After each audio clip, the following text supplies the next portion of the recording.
দালালের বাচ্চা দালালেরা ইসরায়েলের ভিসা লাগিয়ে মসজিদে আকসায় গিয়ে ওদেরকে দিয়ে বার্তা দেওয়াচ্ছে যে মসজিদে আকসার নিরাপদ আছে, ওখানে কোনো হামলা নাই। এগুলা কেন করে জানেন? এগুলা ইহুদি খ্রিস্টানদের একদম, এগুলা ইহুদিদের পাঁচটা গোলাম এবং ইহুদিদের পেইড একদম টাকা খাওয়া এজেন্ট। এদেরকে ইহুদিরাই নিরাপত্তা দিয়ে নেয়।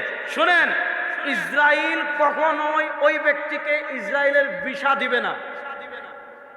যেই ব্যক্তি ইসরায়েল কখনো ওই ব্যক্তিকে ইসরায়েলের ভিসা দিবে না যেই ব্যক্তি ইসরায়েলের জন্য হুমকির কারণ, যে ব্যক্তি ইসরায়েলের নিরাপত্তার জন্য হুমকির কারণ, ওই ব্যক্তিকে ইসরায়েলের ভিসা দিবে না। আমাকে পৃথিবীর একটা বড় রাষ্ট্র ভিসা দেয় নাই, রিজেক্ট করে দিয়েছে। কেন? আমি সাম্প্রদায়িক বিরোধী বক্তব্য দেই, আমি কাদিয়ানি বিরোধী আমার বক্তব্য আছে, এজন্য আমার রিজেক্ট করে দিয়েছে, আমাকে ভিসা দেয় নাই। ওরা ইসরায়েলের ভিসা নিয়ে বায়তুল মাকদিসে গিয়ে এই বক্তব্যগুলো কেন দিচ্ছে?